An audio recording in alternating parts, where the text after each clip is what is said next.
ત્યારે સુદામદેવ કે સુદામા કહે છે કે હા, અરે સરસ, સુશીલા નામની એક પત્ની છે અને જેવા એનું નામ છે ને એવા એના ગુણ પણ છે. સાહેબ એટલી સંસ્કારી છે, ખૂબ. શું વાત કરું મિત્ર, અરે આજે હું તને મળવા આવ્યો ને એ પણ આ તારી ભાભીની જ કૃપા. બાકી હું તો તને ભૂલી જ ગયો હતો. પણ ખબર નહીં તારી ભાભીને કોણે કીધું કે આપણે બે મિત્ર છીએ. તો તારી ભાભીએ જ મને મોકલ્યા કે આ તમારો દ્વારિકાધીશ મિત્ર છે ને તમે મળવા નથી જતા.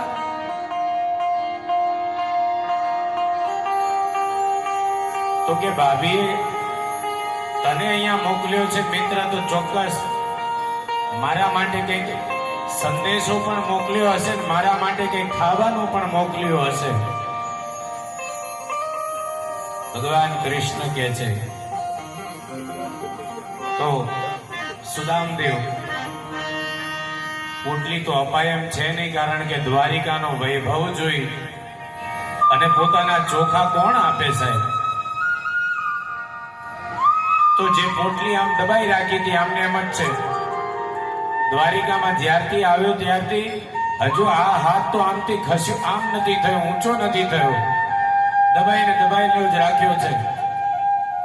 એટલે પહેલા જ્યારે પતિને મોકલ્યા ત્યારે સુદામદેવે કહ્યું હતું કે બોલ, હું મળવા જઈશ પણ કૃષ્ણને કંઈ કહું નહીં. ત્યારે આ સુશીલાએ એક જ સંદેશ મોકલ્યો હતો કે તમે દ્વારિકાધીશને મળો, કાંઈ ભલે ન માંગતા પણ આ ભાભીનો એક સમાચાર એમને આપજો. ત્યારે આ સુશીલાએ સમાચાર મોકલ્યા હતા દ્વારિકાધીશને. અને સમાચાર કેવા હતા તો સુશીલા કહે છે કે મારા વંદન કરીએ દ્વારિકાધીશને કહેજો, કારણ કે દ્વારિકાના રાજા છે, રાજાને વંદન કર્યા વગર કશું કહેવાય નહીં. તો કહેજો કે મારી પરિસ્થિતિ કેવી છે. તો કે એક માહ એટલે કે એક મહિનામાં દ્વૈપાક એટલે બે પક્ષ હોય, સુદ અને વદ. તો કે એક મહિનામાં બે પખવાડિયા 15-15 દિવસના શુક્લ અને કૃષ્ણ, ઇનમે દો એકાદશી હોય.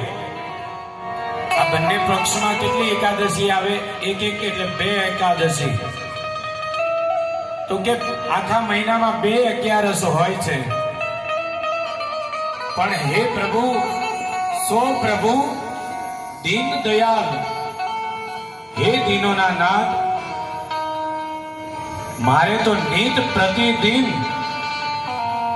એકાદશી હોય.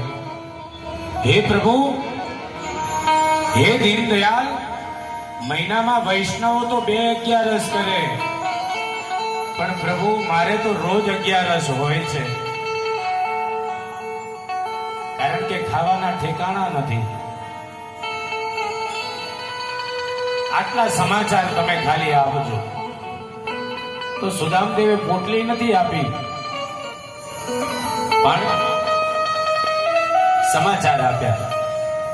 એટલે કીધું કે મિત્ર તું ક્યાંક ને ક્યાંક છુપાવું લાગુ છું, કારણ કે ગુરુજીએ જ્યારે આપણને ચણા કીધા ને ત્યારે પણ તું ઠંડી લાગે એમ કરીને છુપાવતો તો આપ્યું નતું મને.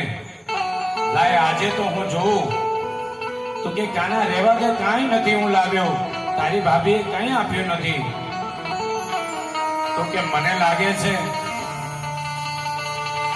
કે તું જ્યારથી દ્વારિકામાં આવ્યો ને તો તારા પગ દબાવી હું રહ્યો છું, પણ આ હાથ ચોંટી ગયો લાગે છે. અરે મને લાગે છે તને હાથમાં દર્દ છે ને હું પગ દબાવી રહ્યો છું, લાવ આ તારો હાથ દબાવી આપો. અરે મને એવી માલિશ કરતા આવડે કે તારો હાથ હાજો થઈ જશે. સુદામા કહે છે કાના આ હાથને અડતો નહીં, મારો બરાબર છે. તો કે ના, અરે હું પગમાં દબાવું છું, હું તો ભૂલી જ ગયો કે તને હાથમાં તકલીફ છે. ચાલીને દૂરથી લાકડી પકડીને આવ્યો હશે તો આ હાથ દુખી ગયો હશે. અને જ્યાં ભગવાને આમ હાથ ઊંચો કર્યો ત્યાં પોતાના બગલમાંથી રાખેલી 4 મુઠ્ઠી ચોખા નીકળ્યા અને ચોખા લઈ દ્વારિકાધીશ રૂક્ષ્મણીજી બાજુમાં ઊભા છે. સંદેહ કર્યા વગર પહેલી મુઠ્ઠી મૂકી પોતાના મુખમાં અને આ ભૂરલોકનું આખું રાજ્ય આપી દીધું, સમસ્ત રાજ્ય આપી દીધું. બીજી મુઠ્ઠી ભરી અને ભગવાન જ્યારે ખાવા જાય રૂક્ષ્મણીજીએ રોક્યા. આના ઘણા બધા સંતોએ અર્થ કર્યા છે કે ભાઈ કાચા ચોખા ખાશો તો પેટમાં દુખશે. ભગવાને એક મુઠ્ઠીમાં આખું રાજ્ય આપી દીધું, આખા લોકનું રાજ્ય આપી દીધું. જો આ 4 મુઠ્ઠી ખાશે તો ત્રીજા એ પોતે સુદામા થઈ જશે, બલિરાજાની જેમ. હા, તો કે 3 ડગલામાં તો બધું આપી દીધું તો બલિરાજાનું કઈ ના રહ્યું. તો આવા ઘણા બધા અનેક વિચારો છે. ત્રીજો વિચાર એવો પણ છે કે રૂક્ષ્મણીજીએ એટલા માટે હાથ પકડ્યો કે હે પ્રભુ, આ તો પ્રસાદ છે બ્રાહ્મણ દેવતાનો, તમે એકલા થઈ જશો, આપણો તો બહુ મોટો પરિવાર છે. કેટલો મોટો પરિવાર? તો કે 16,108 રાણી, એના 10 દીકરાઓ અને એક દીકરીઓ. એક દાણો પણ વેચીશ ને તોય નહીં પોકી વળે. તો કે ભગવાન તમે બાકીનો રહેવા દો. તો બાકીના લક્ષ્મીજી લઈને જતા રહ્યા. ત્યારબાદ સુદામદેવ આરામ કરી બીજા જ્યારે રજા લેવાની વિચાર કરે છે ત્યારે કૃષ્ણ ભગવાનને પૂછે છે કે તે તો મારું બધું પૂછી લીધું પણ તારું તો કંઈક જણાવ. ભગવાન કૃષ્ણ કે હું શું જણાવું, મારી તો માયા જેવી છે કે ક્યાંય જણાવવાનું નથી રહેતું. તો કે તે લગ્ન બગ્ન કર્યા કે નહીં? તો કે ચાલો હું પરિચય કરાવું. સિંહાસન પર બેસાડ્યા અને કીધું કે હવે હું મારી પોતાની રાણીઓ બોલાવું છું, આશીર્વાદ આપતા રહેજો. રૂક્ષ્મણીજી શરૂઆત કરી કે રૂક્ષ્મણીજી પધારો. એટલે સુદામદેવને કેમ કે ભાઈ એક જ રાણી છે ને, એટલે લાંબા આશીર્વાદ ચાલુ કર્યા. પુત્રવાન ભવ, સૌભાગ્યવતી ભવ, આયુષ્યવાન ભવ. તો કે આગળ વધો. બીજે સત્યભામા આયા. તો કે હશે 1, 2, 3 હશે, 4 હશે કદાચ. તો ફરીથી ચાલુ કર્યું. પુત્રવાન ભવ, આયુષ્યવાન ભવ, કીર્તિવાન ભવ, સૌભાગ્યવાન ભવ. આગળ લાઈન ચાલુ થઈ. તો કે બાબા વિચાર કરે સુદામા કે હશે કદાચ 25 હશે, 50 હશે. પણ મોટી જ્યાં લાઈન જોઈ, હવે તો સુદામાના મુખમાંથી એટલું જ નીકળે, ભવ ભવ ભવ. પુત્રવાન ને આયુષ્યવાન ને તો બધું બંધ થઈ ગયું.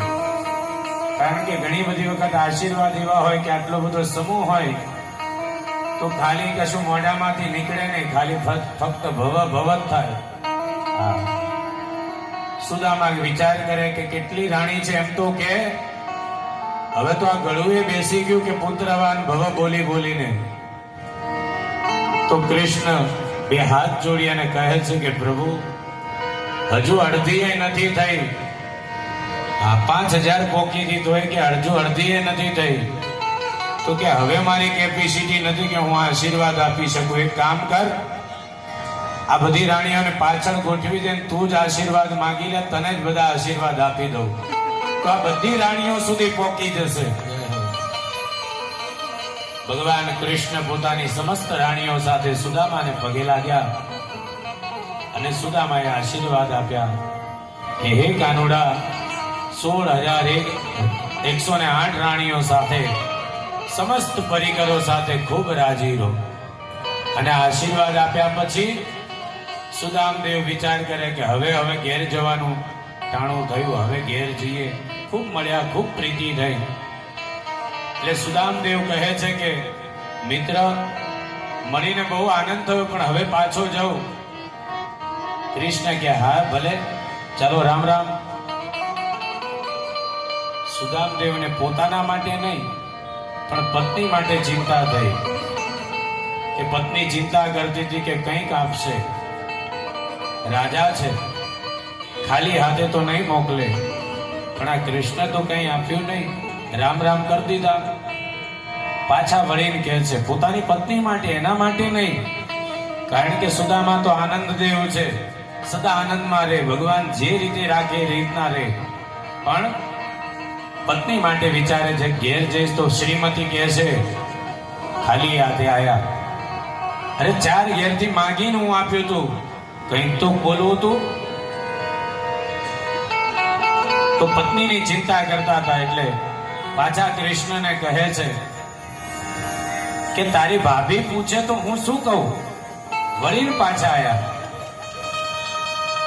તો કાનો કહે છે હા હા ભાભીને મારા રામ રામ કહેજો. સુદામદેવ વિચાર કરે કે આને મેં કેટલો સમજાયો પણ આ કશું સમજતો જ નથી. હવે ચાલો હવે તો પાછા ઘેર જઈએ. સુદામદેવ વિચાર કરતા કરતા આવે છે કે મેં આટલો મોટો રાજા પણ કાંઈ માંગ્યું નહીં. ઘેર શ્રીમતી ઘણું બધું સંભળાવશે. આવા અનેક વિચારો કરતા કરતા સુદામદેવ આવ્યા. પોતાના નગરમાં આવીને જોવે છે તો પોતાની ઝૂંપડીની જગ્યાએ રાજમહેલ જોયો.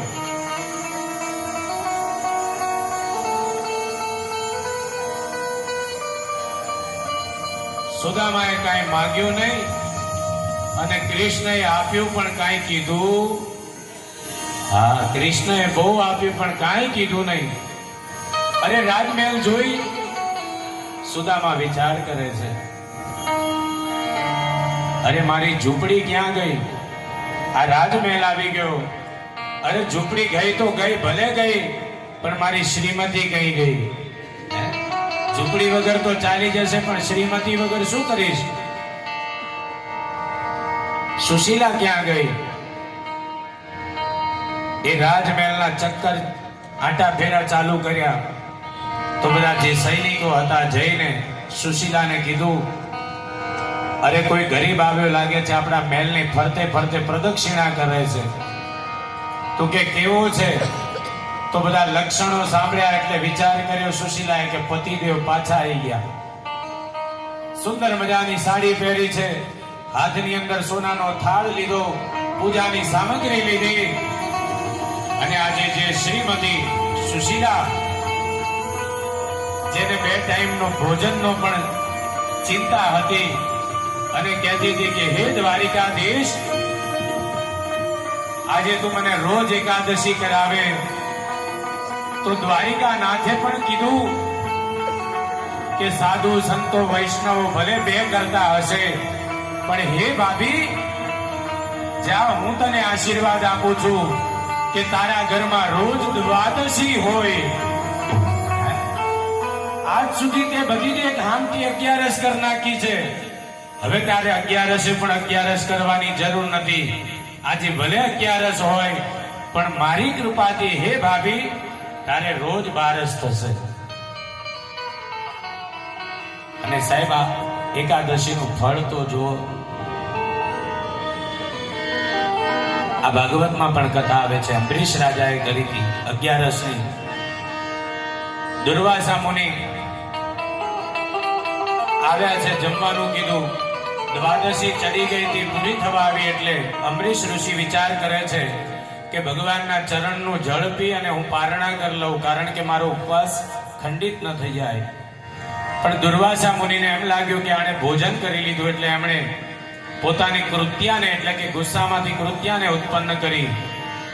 તો કૃત્યાને મારવા માટે ભગવાને રાજી થઈ અને અંબરીશ રાજાને સુદર્શન ચક્ર આપ્યું હતું કે આ તારી રક્ષા કરશે. આ સુદર્શન ચક્ર એ કૃત્યાને મારી નાખી અને દુર્વાસા મુનિ પાછળ પડ્યું. સુદર્શન ચક્ર કે આને મારી નાખું. દુર્વાસાજી 1 વર્ષ સુધી ફર્યા. ભગવાન નારાયણના ચરણમાં ગયા કે પ્રભુ આ સુદર્શનથી બચાવો. ભગવાન કે આ મારા હાથમાં પણ નથી. તો કે પ્રભુ એવી કેવી રીતના લોકો વિશ્વાસ નહીં કરે. લોકોને તમે એમ કહો છો કે શરણે આવેલા ને હું તારું છું. હે પ્રભુ, હું તમારા શરણે આવ્યો છું. તો કે તારું છું એ વાત સાચી છે, પણ આ ચક્રને રોકવું મારા હાથમાં નથી. તું મારા શરણે આવ્યો છું તો હું તને ઉપાય બતાવીશ કે કેમ તરાય. તારવાનું કામ તો મારું જ છે, પણ કેમ તરાય હું ઉપાય બતાવીશ. હું તારી નહીં શકું. તો કે જે તેને ઋષિનો જે રાજાનો તે અપરાધ કર્યો છે ભક્તના ચરણમાં જા. એક વર્ષે ફરતા ફરતા દુર્વાસા મુનિ પાછા અંબરીશના ચરણમાં આવ્યા, પગે લાગીને કહે છે કે હે અંબરીશ, આ સુદર્શનથી મારી રક્ષા કર. ત્યારે અંબરીશ કહે છે કે પ્રભુ, આપ જેવા સાધુ સંતોના હંમેશા અમે ચરણ પકડ્યા છે. આપ અમને કૃપા કરો કે પ્રભુ મારો અપરાધ હોય તો મને ક્ષમા કરો. પણ આજે એક વર્ષ પછી પણ પ્રભુ હું ઉપવાસી છું, મેં ભોજન નથી કર્યું. અરે વિચાર તો કરો કે જે ક્ષત્રિયએ પોતાના ઋષિને જમાડવાનું કીધું હતું એ ઋષિ આજે જમ્યો નથી તો એક વર્ષ સુધી પોતે પણ ઉપવાસ કર્યો છે. જ્યારે એક વર્ષ પછી જ્યારે પાછા આવ્યા ત્યારે આ દુર્વાસા મુનિને ભોજન કરાવી અને અંબરીશે પોતે ભોજન કર્યું છે ને આ અંબરીશ રાજાએ સુદર્શનને શાંત કર્યું છે. તો વિચાર કરો કે આ એકાદશીનો કેટલો મહિમા હશે કે સ્વયં નારાયણને પણ પોતાનું અસ્ત્ર સુદર્શન જેની રક્ષા માટે મોકલવું પડતું હોય. તો એવી આજે પરમ પુણ્યદાયીની આજે ભગવાનની આપણે એકાદશીના દિવસે આ કથાનું શ્રવણ કરી રહ્યા છીએ.